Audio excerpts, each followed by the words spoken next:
Hi friends, this is Marilyn from tarotclarity.com, and I'd like to thank you for your patience if you've been waiting for this video, which I've been talking about for the past month. Unfortunately, I got sick and I got put down for a while, and today is the first day that I feel well enough to do anything.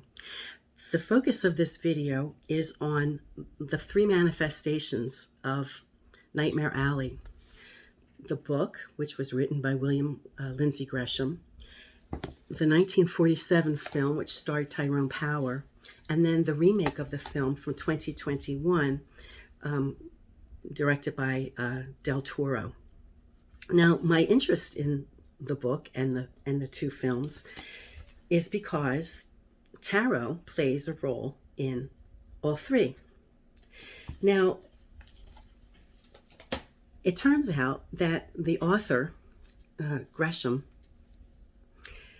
used tarot in his private life. Tarot was a feature of his life, and it served him well. He used tarot to help him with decisions in life, and much in the same way that I encourage people to use tarot, or that I read tarot cards for people to help them in that way. And it struck me as wonderful, because so many times tarot is depicted as, con artists and, scammers. And there's not a whole lot of endorsement for the tarot community. And I really appreciated how Gresham used tarot in his book to illustrate that the only thing in his life that he used to help himself learn about himself was tarot. Now, in his private life, as well as in this storyline, I guess it's safe to say that Gresham was Stan Carlisle, who is the protagonist of the story. And both Gresham and Stan Carlisle are men in search of bettering themselves, or improving themselves, or becoming themselves, And in Gresham's life, as well as in the character of Stan Carlisle, alcohol plays a role. Gresham says over and over in the book that there's no place for alcohol in carnival life.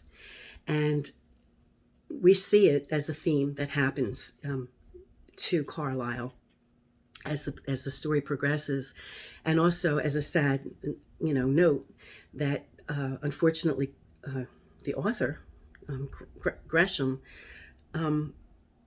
ultimately took his own life as a result of,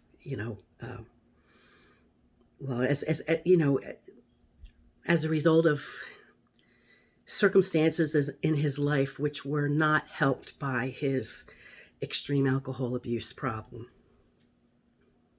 Okay, so first thing I want to mention about the use of tarot in the book is that Gresham introduces us to a character called the Geek in the very first chapter. And he begins the book, and every chapter has a heading with a tarot card representing the content, or the gist of what that chapter will be about.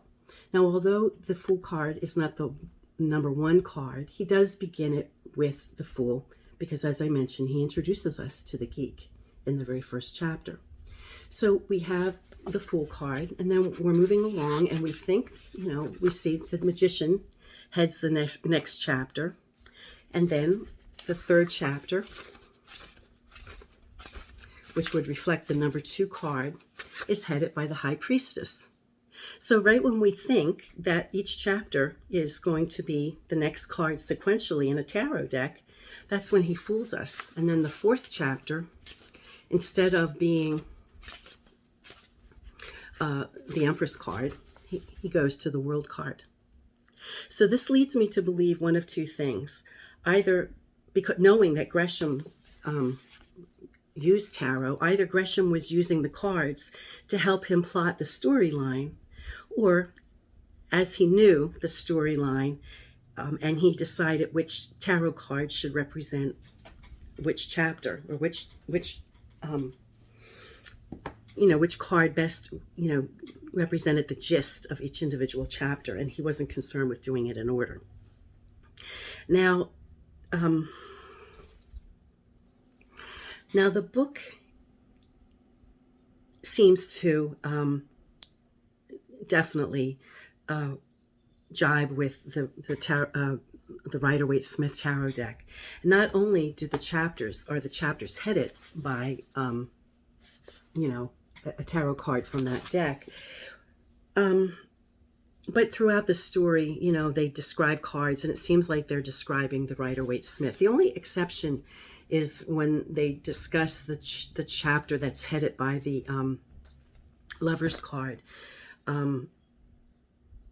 There's like a little discrepancy in the way that the card itself is described, but that might have just been, even Waite depicted cards, the way he described the cards was a little different than Pamela Coleman Smith drew them, so you could forgive him for not getting it right. And it's not just because the deck, it's not that he used another deck for the first edition. This is a later edition, and maybe they used the Rider-Waite-Smith deck for this. But I got my hands on a first edition. I didn't buy it, but I got my hands on it. And in the first edition in 1946, it did indeed use the Rider-Waite-Smith deck. So that is accurate, that they used the Rider-Waite-Smith deck. And he would have had control over the first book, so he would have known that they were using Rider-Waite-Smith, and he was on board with it. Okay, so when I watched the film, the first film, I was, all I wanted to see were the cards, I can't be positive, but I think from the glimpses that I could catch, it was very quick. I think that Joan Blondell was using a crackleback. Joan Blondell is a tarot reader in the story, in the original film. Her character's name is Xena, and she, of course, appears in the Del Toro version of the film. She's the tarot reader. Now, interestingly, Gresham used 3 things in his life to help him find himself, or to find the best version of himself. He used tarot, he used religion, and he used psychoanalysis. And the only one that seemed to be true to him was tarot, which I really appreciated, because so often, as I think I might have mentioned, tarot readers are put down, when we're seen as the lowest of the low. So it's very interesting to me that, and I appreciate it very much, that a story depicts the tarot reader as being the only genuine person in the whole thing. And I don't think any of the films really, I think the first film, actually, I think the 1946 film with Joan Blondell, really shows that Xena is the only sincere person with soul and spirit and heart. I don't, as much as I really like Toni Collette, I don't think that essence of who she was really manifested itself as well as it did in the first film. Let me flip the camera so that you can look at the cards instead of me. Now, in the book, the character Xena lays the cards a few times. Sometimes she just lays, 1 or 2 cards to give a quick overlook at things. Sometimes she lays a spread. And one part of the book, they actually play a card game with tarot cards, because the regular deck of playing cards was marked, and they only trusted the tarot cards because they were Xena's cards, and they knew they weren't marked. So Xena used the cards for herself or for her friends only, her close circle.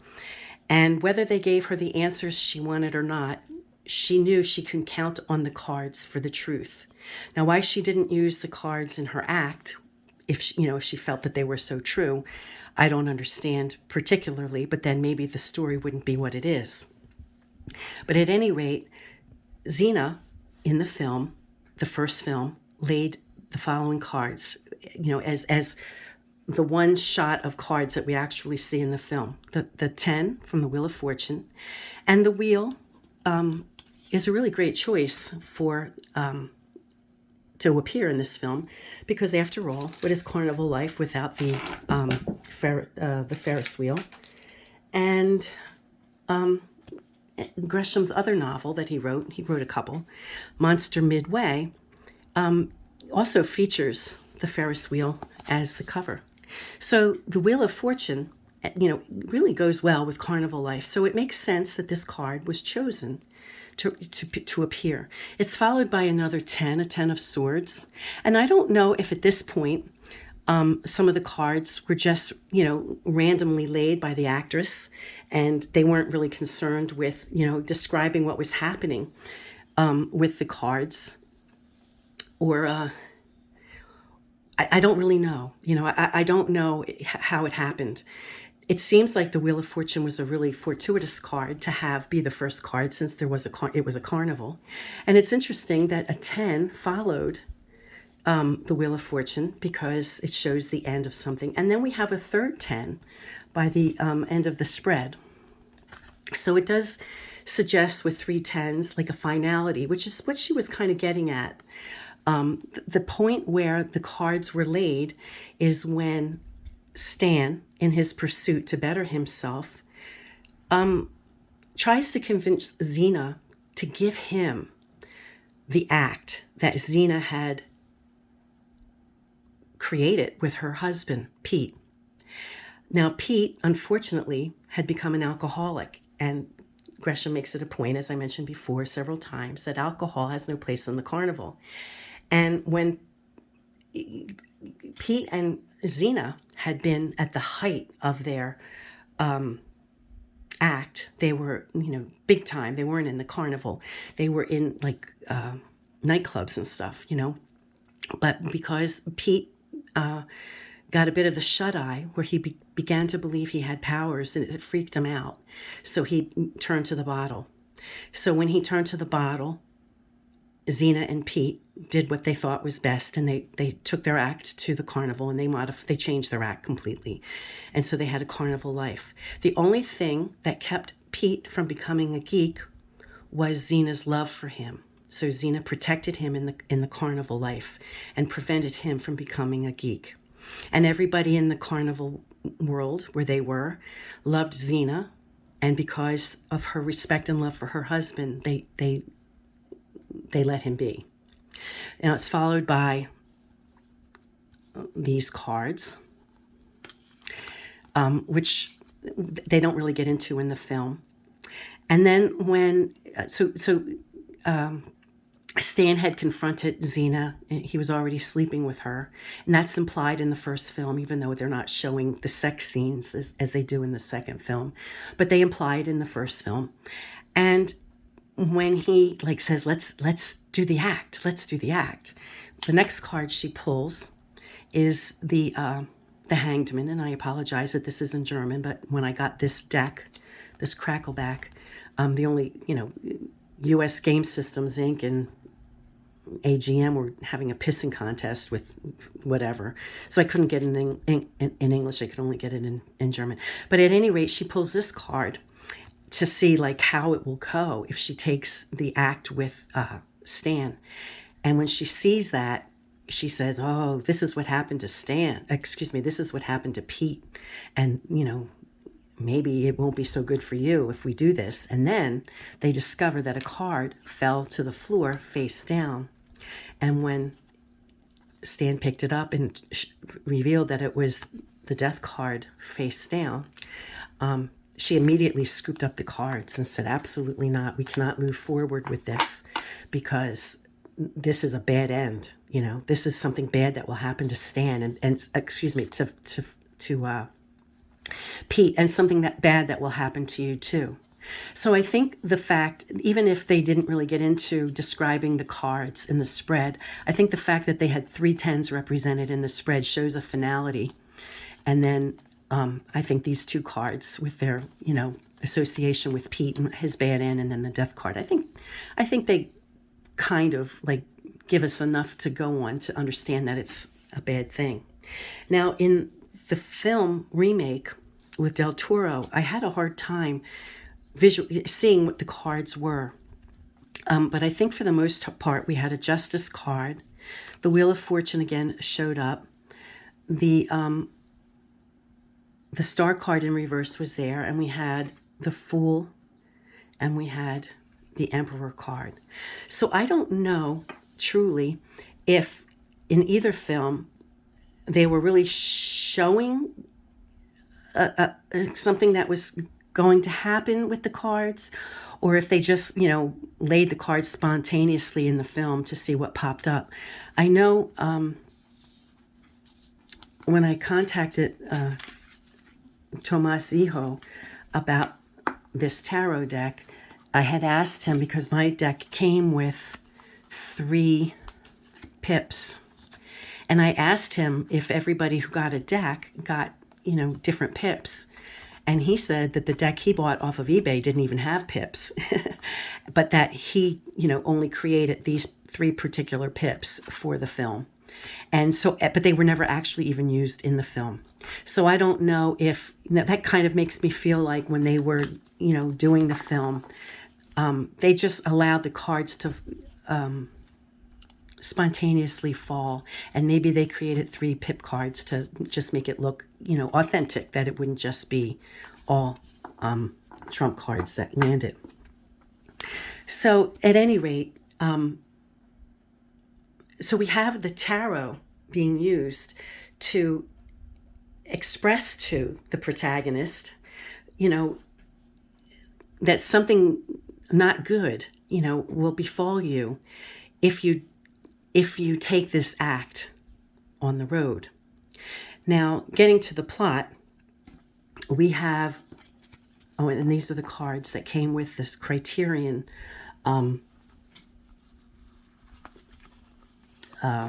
re-release of the film. And I kept buying, the DVD and the Blu-ray to see, one didn't come with any cards. I had heard that they came with cards. And the second one only came with 6 cards. So it was hardly, worth spending the small fortune I spent trying to get my hands on a tarot deck for the re-release of the film. But it occurred to me that the 6 cards are the Wheel of Fortune, which, as we mentioned, is the ultimate card for a carnival, and the characters that are the main characters. We have both Pete and Stan, represented by the Hangman. We have Xena, represented by the Magician. We have Molly, represented by the Star. The psychoanalyst, Dr. Ritter, as the Emperor. And then Death has, is a feature of the, I guess is a feature because it's the card that falls face down. But at any rate, the gist of the book, which kind of parallels Gresham's life, and if maybe I'll face the camera toward myself so that you're just not looking at static cards. I mean, I'm not the most interesting face in the world, but it's probably better than just looking at a table. So the book and the film, they parallel Gresham's life. I mean, Gresham is writing about himself, Now, in the 3 manifestations of the story, Stan does not have a good childhood. They're all in all 3 manifestations, they're different, but suffice it to say that his childhood is terrible. And he has, the protagonist also has this recurring dream, The Nightmare Alley, which is the title of the book, whereby he's running through an alley and he's trying to get to the next stage. He's trying to get someplace, right? So with his terrible childhood, the answer to that is running away from his childhood. So he runs away and joins the carnival. He joins the circus. When he joins the circus, then he sees an opportunity to get his hands on an act that Xena had with her husband, Pete. And although Xena and Pete can no longer do the act, he wants to get his hands on that act because he sees that he can leave the carnival and do it maybe with Xena. But then Xena, did the card reading that I just described and said, no, we can't do this. Nothing good will happen from this. Nothing good will happen to Pete, and nothing good will happen to you if you do this. But inadvertently, he gets Pete out of the way. He didn't intentionally mean to, but he does get Pete out of the way. And he gets his hands on the act that Pete and Xena had created. But now he sees that he doesn't want to do it with Xena, because now a young, beautiful girl in the carnival has caught his eye. And so Molly now is the next thing that he wants, because he wants to take the act with Molly, who's younger, and maybe she's not smarter, but she looks better in an evening gown, because maybe, Xena's a little older now, right? So he sees this new young girl as his opportunity to leave the carnival, take the act, and do it in a very elegant way with Molly, who will look great in an evening gown. So he propels forward and leaves the carnival. And then when he leaves the carnival, he creates an act whereby he becomes an ordained minister. And in his pursuit of being an ordained minister, he gains the trust of all these people. And he cons a woman out of her home, to use as his temple. And so that's the next thing he has. So he's gone from a terrible childhood. He ran off to the circus. He got the act. He didn't steal it from Xena, but he took it from, Xena, with her blessing to some extent. Left this carnival with Molly, and now he's doing this act, as a preacher. But then that's not good enough. And he ultimately hooks up with a psychoanalyst who knows all the secrets of all the wealthy people in the community. And he figures, if I hook up with this one, then I'll really have it made, because she knows all their secrets. And I can, tell them about their deceased loved ones and have messages. And he sees it as an endless supply of fortune for him. So you see, he's going through the nightmare alley of constantly trying to improve his life, just like we do, right? We constantly, some of us are guilty of, if I was only thinner, my life will be great. If I was only a little bit richer, if I only had this job, or if I can only get this guy or girl to date me, right? We're always looking for the next thing, because we imagine that thing will bring us to fulfillment. But then it's never enough. There's always the next thing, and then there's always the next thing, and then there's always another next thing. So this is what happens to Stan, because he pursues all these things, and ultimately what happens is he's betrayed. He finally is betrayed. He never saw it coming. And when he is betrayed and he's cut to the quick, he really ends up back to where he started, but even in a worse way. He becomes positioned to be the geek, which is how the book begins. And what is a geek? A geek in a circus, the old-time circus. My mom told me about it when she was, she told me when I was a kid. She used to use the word geek, and it was a sideshow. It was the freak of the carnival. My mother grew up in the 30s and 40s when these might have been happening. There were people who were taken advantage of, but in some ways they sought the carnival because it gave them an opportunity to be themselves and to make money in a place where they weren't judged among themselves. But whatever. The geek wasn't quite. The geek was a person who joined the carnival because they were an alcoholic and they had gotten to the end of the road being an alcoholic. And the geek was a person who was so desperate that the carnival people who ran the carnival, the owner of the carnival, saw an opportunity to have this freak, this freak geek who would bite the heads off of chickens and just be like this, like, whoa, like the shocking feature at the carnival. And the way, they make it a point to say in the book and in the films that a geek is made, he's not born. And how do you get a geek? Well, you get a geek by tapping into his worst fear. And this happens all throughout the book. Every time, Stan wants to make money or con someone, he taps into their fear, and he knows that there's power in knowing someone's fear, because if you know someone's fear, you can control them. And think of the politicians who do this. The ones that don't have great ideas and the ones that don't institute great change are the ones that tell you, if you don't follow me, this is going to happen, or this is going to happen. They tap into your fear, and that's how they control you. And it happens all the time. We see it everywhere, right?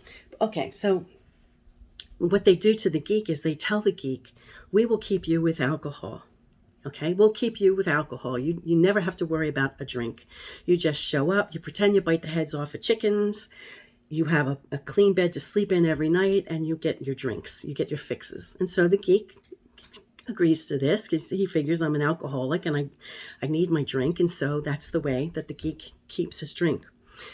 But after a set amount of time, the owner of the carnival will say, oh, we don't need you anymore. We have a real geek who will really bite the heads off of chickens.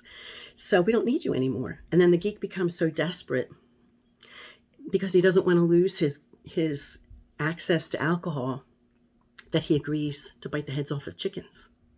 So what happens to Stan by the end of the book, after he is betrayed and after he is conned, he gets so low, he gets low enough to be a geek. So the story ends the way the story began, which is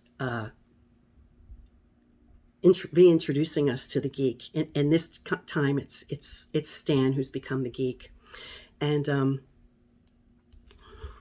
that's it, Now,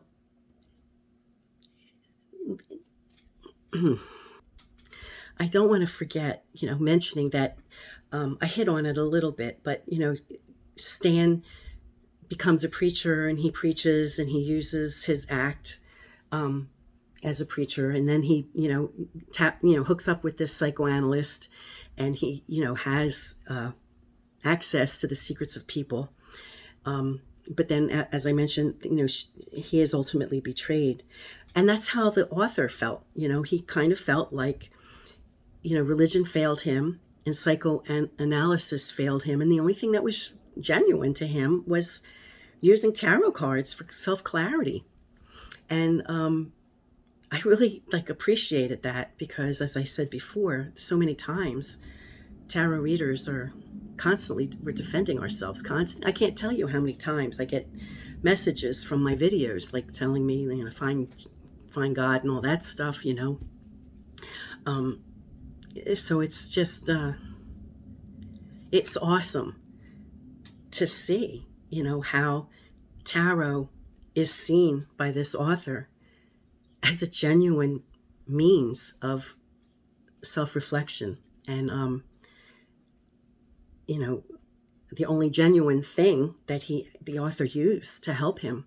Now, sadly, Gresham ended up dead in a hotel room by his own hand. He committed suicide. And he despaired. He became an absolute, alcoholic. And in his possession was a business card, which I don't know how well. I can't tell if I'm showing it well. But the business card itself, it has one thing in each corner. And then in the center, no address, no phone, no business, no money, retired. And he reached the end of his line, and he killed himself in the hotel room where he wrote this book, which is so sad.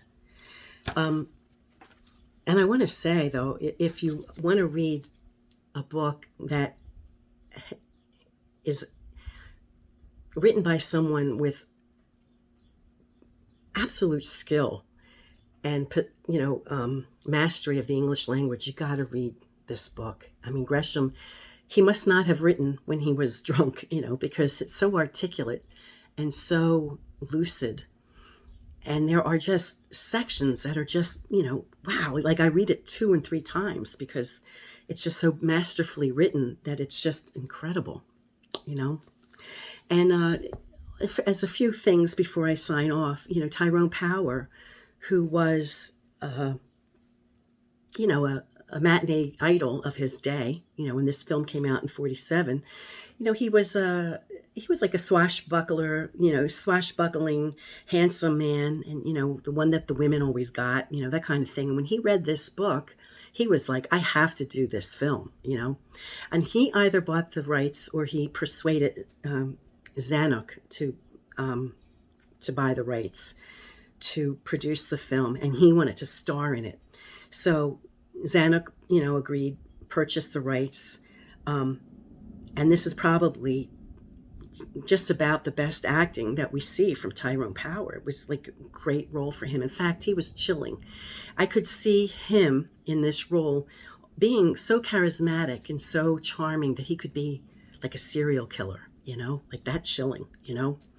But unfortunately, the public in 1947 wasn't ready to see Tyrone Power in this way, or maybe they didn't understand the movie, and maybe it didn't get the airtime in the advertising that it should have, and it kind of like was a flop. And it wasn't until like years later that, you know, people who really are into, you know, film rediscovered it, and it became noted for being a great film. Now, people have a problem with the original film because the ending ends with, although Stan does become the geek in the circus, the last scene really is of him returning to the carnival as the geek, freaking out, and then Molly, who had returned to the carnival after he dumps her for the psychoanalyst, finds him at the carnival as the geek, and she takes pity on him, and she takes him in, and she saves him, or she gives him comfort, which kind of parallels how Xena took care of Pete. You know, I don't think Pete ever became the geek, but Xena certainly is the one that prevented Pete from being a geek, and that kind of had the same kind of ending in the original film, that Molly now saved Pete from having the same fate that Pete had, and when Xena saved him. But in the final version, in the Del Toro film, he becomes a geek just like he does in the film, and there's no redemption. He just becomes the geek.